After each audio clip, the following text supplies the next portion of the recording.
अगर तुम भी देश और देश की आर्मी की रिस्पेक्ट करते हो तो तुम्हें ये कहानी जरूर पता होगी।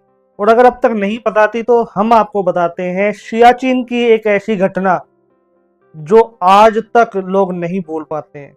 आज भी कोई भी आर्मी ऑफिसर जब सियाचिन में पोस्टेड होता है, जब वहां ड्यूटी ज्वाइन करता है, तो वो उस वीर फौजी की, उस वीर जवान की कहानी जरूर सुनता है।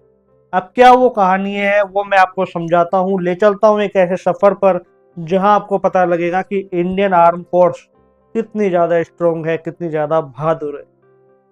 तो ये घटना 2016 के करीब की है। वहां पे सियाचिन के अंदर 10 जवान पोस्टेड थे। सियाचिन एक ऐसी जगह है जहाँ पे कहा जाता है कि एक मौत की धरती है, जहाँ पे कोई पता नहीं होता कब कौन सी आपदा आ जाए, कब कौन सी परेशानी खड़ी हो जाए। सियाचिन के बॉर्डर के ऊपर जब हमारे देश के जवान भारत की रखवाली कर रहे थे, तो एक दिन क्या होता है कि हिमस्खलन आ जाता है, यानी बर्फीला तूफान आ जाता है रात को।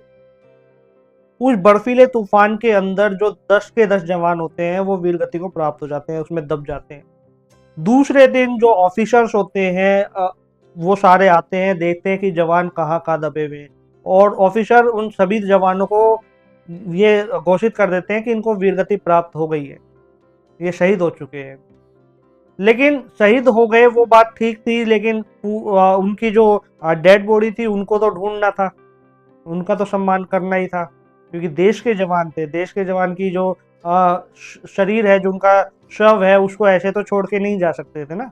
तो एक रेस्क्यू मिशन स्टार्ट होता है, रेस्क्यू मिशन होता है कि उन जवानों को ढूंढो। तो 6 दिन तक ये रेस्क्यू मिशन चल रहा है। और 6 डेज पर एक जगह पर ऐसा लगता है कि किसी की धीमी धीमी आवाज आ रही है बर्फ के अंदर। तो जो जवान थे, जो रेस्क्यू मिशन कर रहे थे, जो ढूंढ रहे थे बाकी सारे शवों को, जो जवानों के जो शहीद थे, मृत शरीर थे उनको, तो ढूंढते ढूंढते जब वो जाते हैं कि हाँ यार कुछ आवाज आ रही है, वो खोदते हैं। खोद के देखते हैं तो वहां पे एक जवान जो हल्की हल्की सांसें ले रहा है। जब उसको बाहर निकाला जा रहा था तो उसकी बॉडी बिल्कुल ठंड से अकड़ चुकी थी। 0 से 45 डिग्री नीचे टेम्परेचर आ जाना, और वहां पे बर्फ में 6 दिन बिना कुछ खाए पिए दबे रहना। 6 दिन तो छोड़ो, 2 घंटे में आदमी मर जाता है। लेकिन वो कोई आम आदमी नहीं था ना, वो तो देश का जवान था। एक आर्मी था, वन मैन आर्मी था, एक फौजी था। हर एक फौजी में वो जज्बा होता है, वो हिम्मत होती है कि वो मौत को भी पीछे छोड़ देता है। जब उसको निकाला जा रहा तो उसने धीरे से कान में कहा कि यहीं आसपास में ही मेरे साथी दबे हुए हैं, उनको भी निकालो।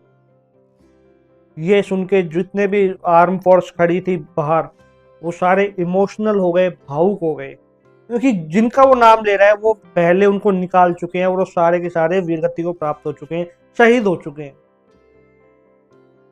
डॉक्टर के पास जब ले जाया गया उस नौजवान को, उस आर्मी ऑफिसर को, तो जब वो जवान को हॉस्पिटल में लेके जाया गया, तो हॉस्पिटल में जब उसका ट्रीटमेंट चला, तो डॉक्टर भी हैरान थे कि विज्ञान के विरुद्ध जाकर ये आदमी कैसे 6 दिन तक बिना कुछ खाए पिए और इतने ठंडे टेम्परेचर में जीवित रहा।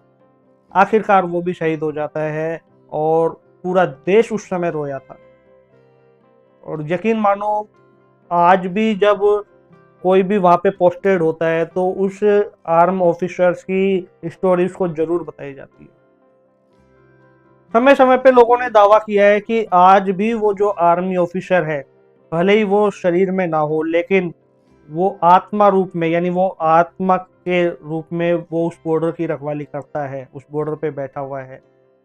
ऐसा बताया जाता है जो भी वहां पे जवान शहीद हुए थे 10, वो सारे के सारे आज भी उस बॉर्डर की रखवाली कर रहे हैं, इस देश की रखवाली कर रहे हैं उस बॉर्डर पे खड़े होकर।